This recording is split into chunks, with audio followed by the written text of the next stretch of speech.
Welcome back. Today I'm reviewing In a Violent Nature. It's awful. It's bad. And it was well received by critics, and they're bad and they should feel bad.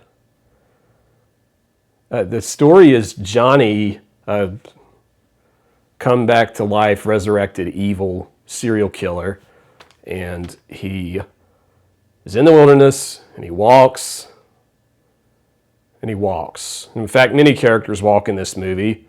Often their legs get injured, and it's slow walking. And if you think I'm against slow cinema, I wanted to point out how good that can be. Goodbye Dragon Inn. This is a movie that has slow walking with someone with a bad leg. This is a good movie. This is about something. This is about the death of cinema. The movie I watched today that I'm reviewing wasn't about anything. And this serial killer, the effects are really good on the killer. And it is a good looking picture in that sense. But he's walking to this home, and he can overhear these two characters sharing what sounds exactly like NPC dialogue. I'm thinking like Far Cry 3 or 4, maybe 4. Yeah, maybe Far Cry 4. That kind of dialogue. And the whole movie, all of the dialogue that the serial killer hears is basically that bad. And you'll know what I mean when you hear it. It's not even entertaining in a bad way. It's off-putting. It makes you feel absolutely no compassion for the victims. He eventually gets his suit, which is kind of the cool scene. The headgear, the weapons, like that's sort of neat out in the woods. That part I enjoyed. As we go along through his various kills, one thing you're going to notice, and it's hard not to notice this, is the victim will always be in exactly the right place at the right time. It's like the reverse idea of good blocking in a movie, because they know they're supposed to be there, the killer knows they're supposed to be there, the movie knows they're supposed to be there, and now we can get the action to happen. It's very contrived. I mean, even for a slasher, it's contrived. And you might think, well, it's supposed to be, Cody. It's a slasher movie. It's supposed to be entertaining and fun and dumb. But that's not really the way the movie pitches itself, and that's not the pace of the movie. Again, there's a lot of walking and dead time in here. I mean, like I said, this is not a bad comparison. Goodbye Dragon Inn. It goes slow like this movie, or several others I can think of, The Pacing of Bresson or Ozu or something like that, but with none of the things that make those movies good.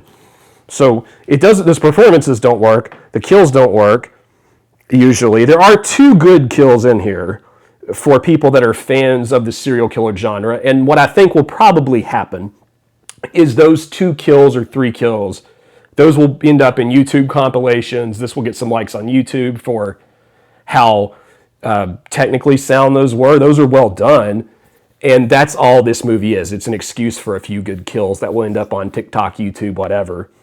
The ending of this thing was just out of place and didn't make much sense. I think the ending was there to give some humanity to a movie that really lacked it, because there isn't any, because of the choice in how this was, the choice of the point of view. And the problem is one of the characters in the end sounds out the themes that I think the movie might be going for, and it almost reads like a middle school textbook to try to teach theme as a concept to young people.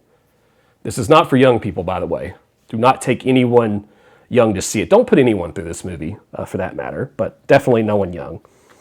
And as far as the camera works and the camera shots and the cinematography and so forth, I've read some reviews that talk about how pretty the movie is. It isn't that impressive visually either. I don't know where they're coming from on that, other than if you like the woods, some of the shots are kind of cool in that respect, maybe.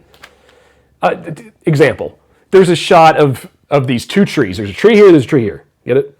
And the killer walks, goes off, does a thing, comes back.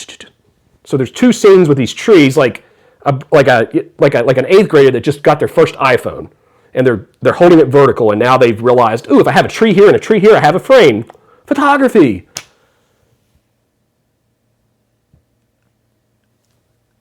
The only good thing to come out of this movie long term, in my opinion, would be the design of the killer. There are moments I can say that some of the black comedy, if that was meant to be there, was effective. And in fact, if the picture had leaned more into black comedy, this might have been a pretty good movie. But it doesn't do that. And on top of everything else wrong with this movie, I just want to say something as kind of a personal reaction that I don't know if everyone's going to have. I thought this movie was incredibly mean-spirited.